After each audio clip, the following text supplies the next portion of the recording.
All right, guys. Well, it's been about a week and a half since we worked on the old tractor here. Got a little bit more done to it since y'all last saw it. Got the some of the accessory stuff put on: generator, pump, manifold. You know, all the fancy stuff that makes it run and stuff.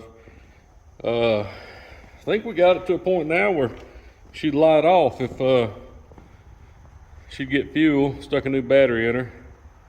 Got the intake put on, got everything plumbed in for the injector pump.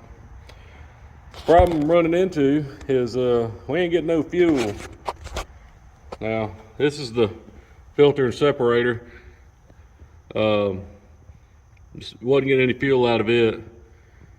Tanks up here on these tractors. So gravity feeds down into your filter and separator, and then gravity fills the pump. And once gravity fills the pump, it's got a rotary pump that actually makes pressure and injects it into the engine. But she wasn't doing that. So pulled my line off here, no fuel. We got this little petcock here that shuts fuel off at the tank. Took the line completely off of it, no fuel. No matter what position you have the valve opened up, just nothing. So that's not good. Next thing to do is going to be to drain this tank, which it has a little bit of fuel in it. It's hard to tell, but there's some shiny stuff down there. And pull that petcock out and see if it's plugged up. Got our sidekick with us again. That's the A#1 tractor starter. So I've got to drain this tank. Now I could pull that petcock out and make a huge mess, but instead of doing that, I got me a old 5-gallon can here, electric pump. We're gonna try to pumpulate some of this stuff out of here and only make 3/4 of the mess that we would make not doing it this way.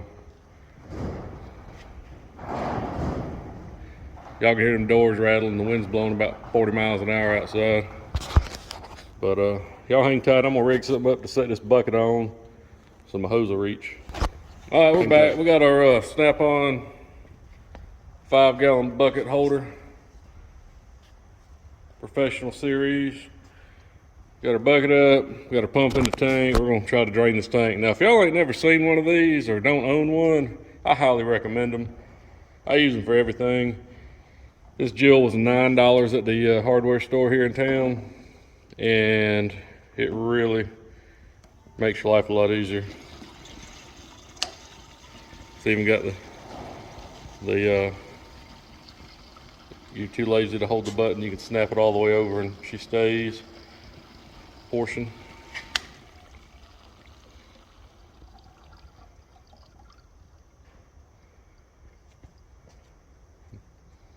Contemplating, do I want to save this diesel fuel or not? This is an old can of nasty diesel fuel. That fuel didn't look too bad, but I'm gonna go ahead and mix it with the bad stuff anyways. Because who knows how good it really is. Obviously, it's got the tank plugged up. Can't be too good. And what I do with this old fuel, I'll filter it out, get all the particulates out of it, and burn her in the old heater there.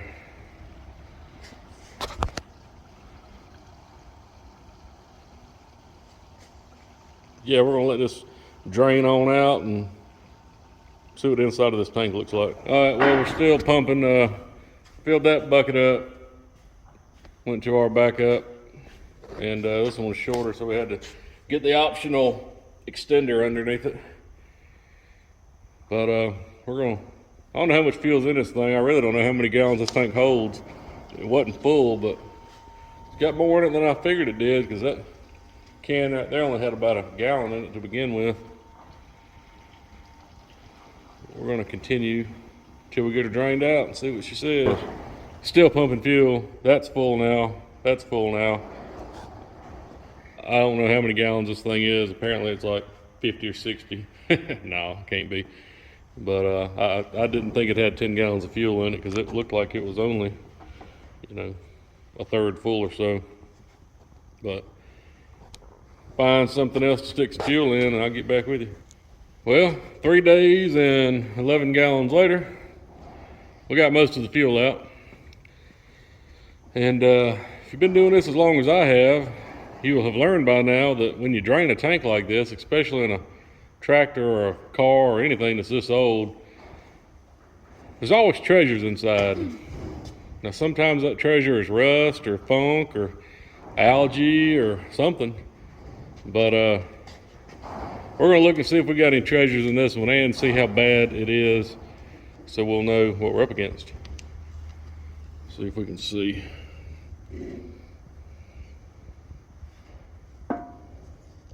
Hey, there's something down there. Huh. Don't know what that is. I see some. I think it looks like a wrench.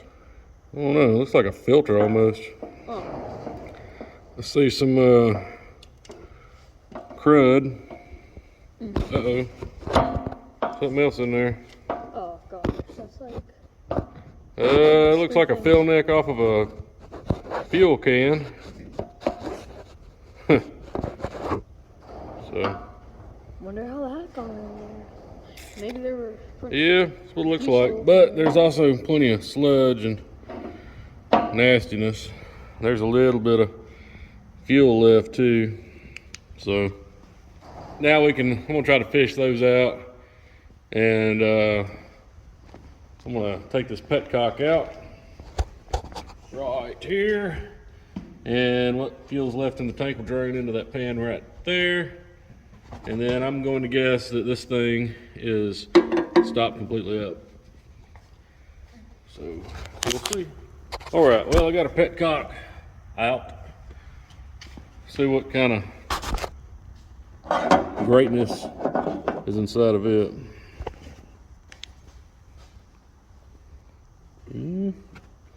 This is the discharge side. It doesn't look terribly bad. Let's look at the tank side.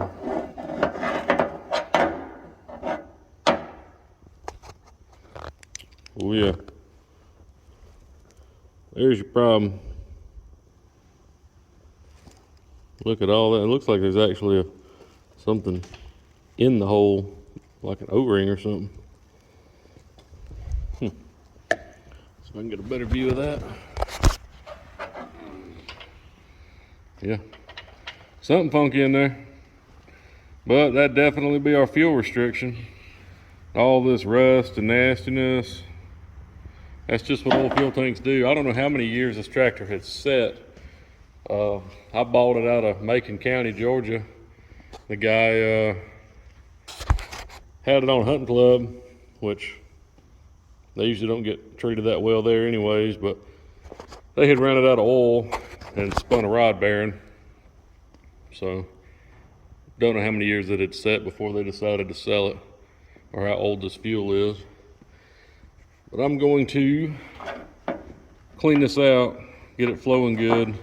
Probably gonna jam some brake cleaner down in this tank with this hole open on the bottom.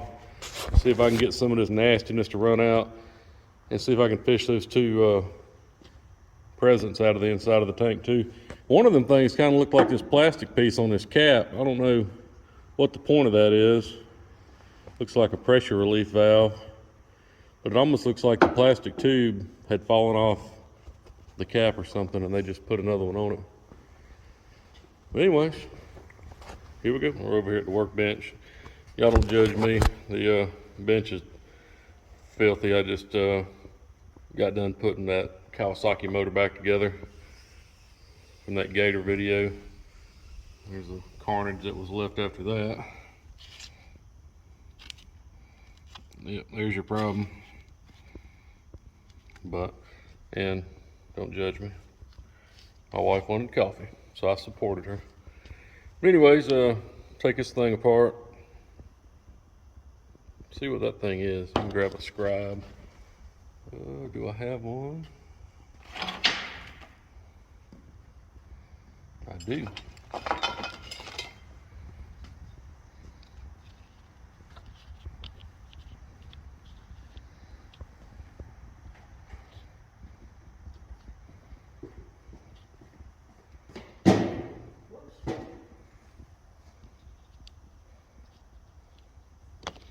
Can't do it one-handed, y'all. Hold on. All right, well, I went ahead and pulled the pin, took the valve out of the petcock, pulled the whole thing apart, and this is what all came out of it. All that nasty stuff. Also noticed on our plunger here, that's supposed to be an O-ring, but she is flush with the body of this plunger and hard as a rock. So I'm gonna go ahead and break her off and slap a new O-ring on it. Do a brake clean rebuild on this and put it all back together and see what we got.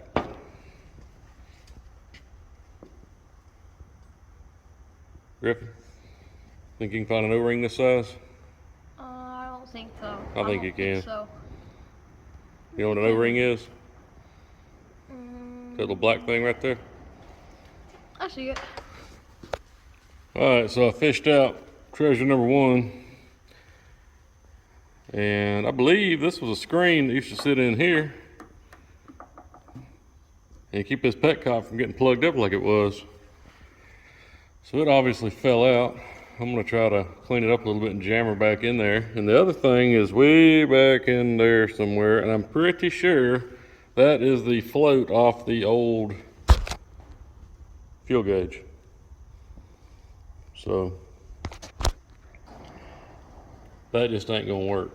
I tried to fish it out and I couldn't get it through the hole. So for the time being, she is going to be left in there. I'll get it out later on or not. But anyways, that's interesting. I am gonna try to rig this dude back in, put some fuel back in her and see if we can get some diesel fuel to that injector pump. And maybe we can get her to light off today. All right, friends, I got a huge mess now, but I dumped a can of brake cleaner in the tank with the petcock out, let that marinate for a few minutes, and then followed up with about a gallon of diesel fuel. That's where all this came from. 12% of it went to the catch can. Rest of it went over my brand new paint. But anyways, let that drain out. Put some old thread tape on the petcock, slammed her back in, and moment of truth, if I turn this thing, she should start leaking. And she does. Cool, so now I can put my line back on. I'm gonna blow it out, make sure it's clear from here to our filter. We'll pop the vent, fill the can up, it gravity feeds from here to here. Once we get fuel here, it'll gravity feed to the pump, and we'll be in business, hopefully. So I'm gonna get this line put back on, see if we can get fuel up to the injectors, and maybe she'll take off. All right, we gave her about 15 minutes to gravity bleed down. That connector hose from that petcock to that fuel separator was plugged up, but we got it shot out with brake clean. I don't know why these tractors, they have the gravity feed fuel systems. Seems like all these British tractors do. This tractor was made in England. All these Fords, 2000, 3000, 4000, this series were. But Internationals were too. They were made in England. I guess their gravity works better than ours does or something, because it always is a pain to bleed these tractors versus like a John Deere with a manual primer. You can do it by hand and be done with it and go on about your business. But we gave her a few minutes, and Hot Rod here's gonna hop on there. Jump on, man. And spin her over. Now I got my injectors loose up here, all 3 of them. We're gonna see if we get some fuel squirting out. And if we do, we'll lock them back down and she should light off. Make sure she's in neutral, buddy. Okay. Wait, I don't know. Yeah. Yeah, that's neutral. All right, spin her over. Go ahead. Spin her over. I'm doing it.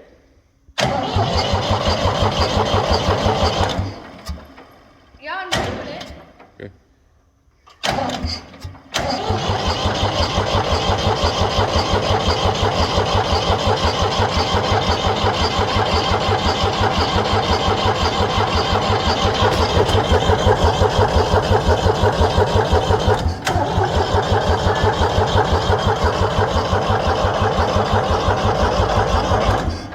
a little fuel dripping out of one of them. Let that starter cool off a little bit and we'll try it again. That's a good sign. Okay.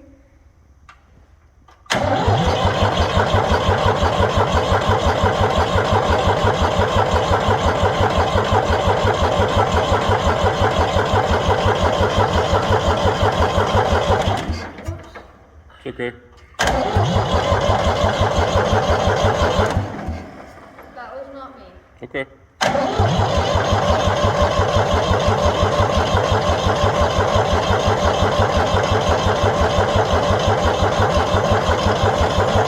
Okay.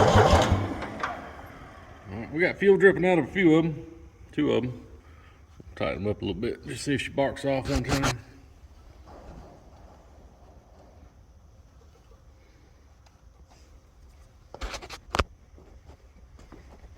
Oop. Alrighty. Got my wrench.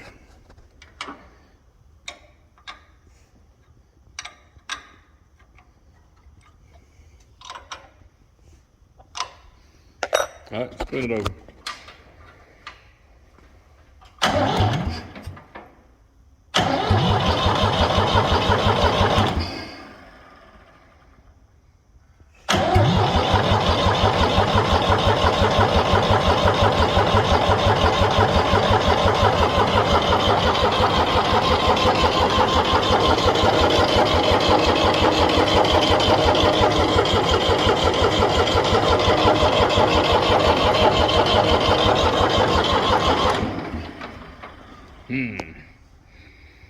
Well, let's crack this front one again. See. And I don't know what shape this injector pump's in, so this thing never ran before I had to pull the motor out of it.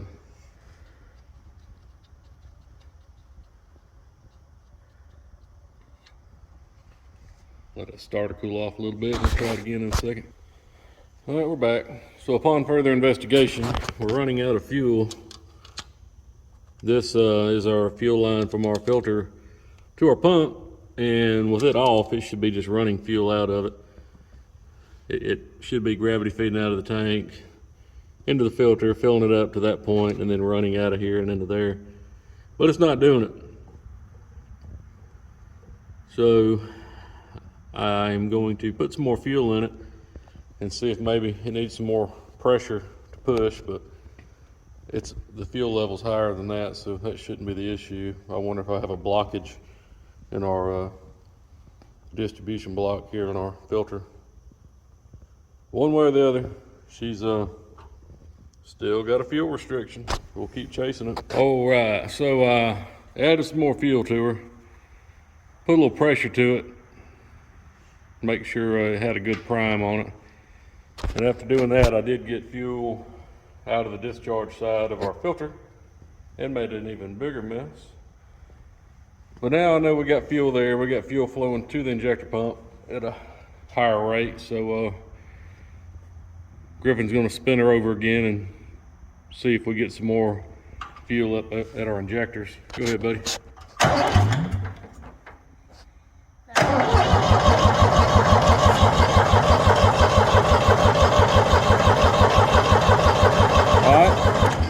Okay, I saw a bunch of air. We got fuel coming out of all three of them now.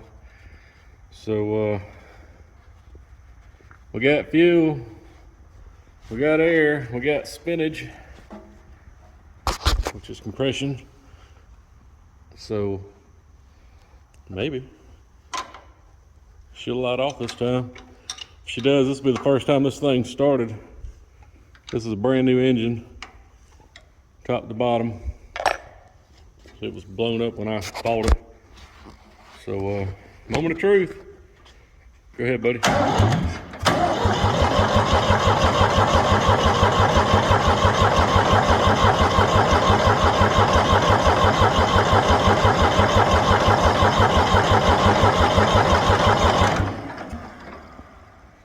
Well, she don't like it. Let the starter cool off for just a minute. Probably still working air out of the system since it was all open.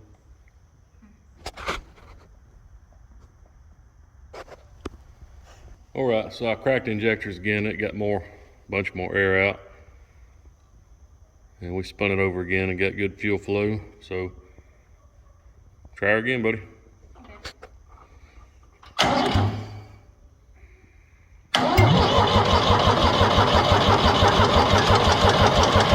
Get the fuel now.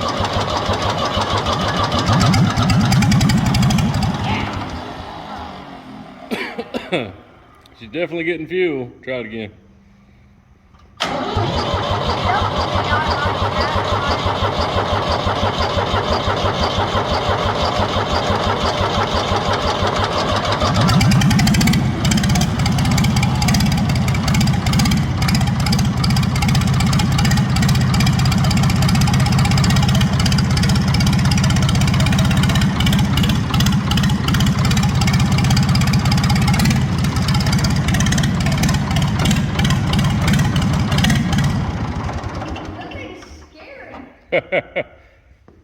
It's just because it's still, all the smoke is because it's a brand new engine and there was oil in the cylinder walls, in the bore to keep it from rusting.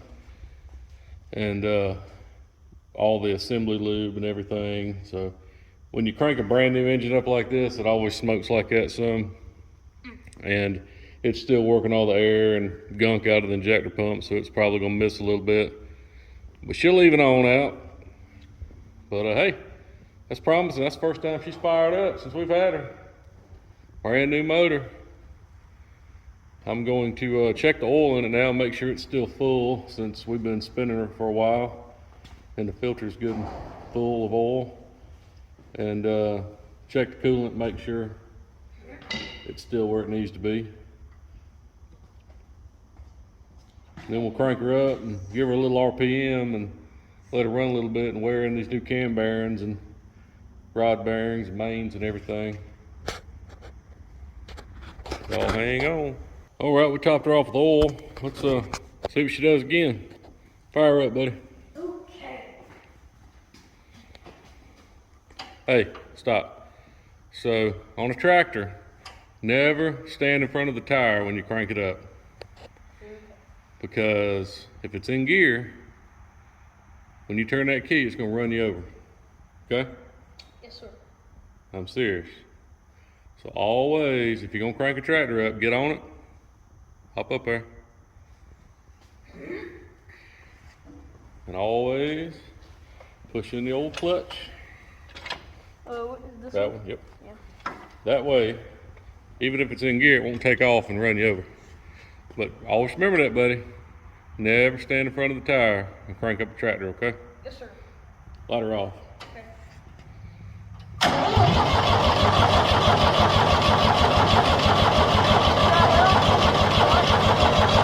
Oh, hold on. Let off. Oh. I forgot to shut the shutdown off. All right, now keep the clutch down. Okay. Spin her over. Yeah, go ahead.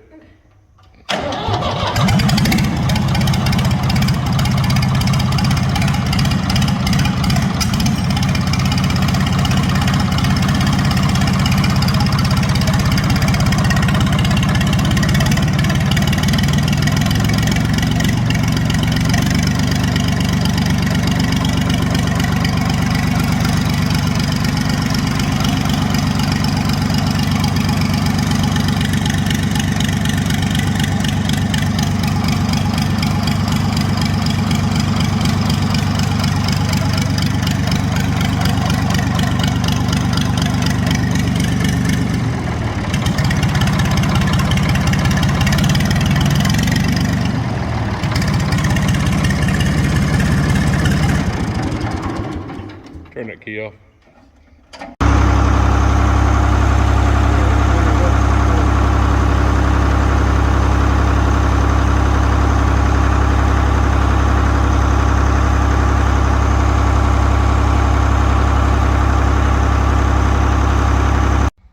Well guys, that was a successful day in my book. Griffin's too. We're going to pick up tools and clean up shop a little bit. As far as the feature of this tractor, going to take tires off and fenders and hot water, pressure wash the whole thing, degrease it good, shoot a coat of paint to her, paint these wheels and fenders, and get a new set of rubber for it. And, well, it's a pretty sharp little tractor. All in all, paid $1,500 for the tractor. It cost me about $1,700 to build the engine, including machine work. So not too shabby. Tires will be the next big expense, but a couple $1,000 will have us a nice tractor with a new motor, new clutch, new PTO clutch, and all for just what 2 or 3 payments of a brand new one would cost. But if y'all like this kind of stuff, stay tuned. Me and old Griffin here will be doing a lot more of this stuff. One of our next projects will be that nightmare behind the Griffin. And then that one. Got a new motor in this one already. It runs good now. But yeah, y'all stay tuned. We'll do something else. Thank you.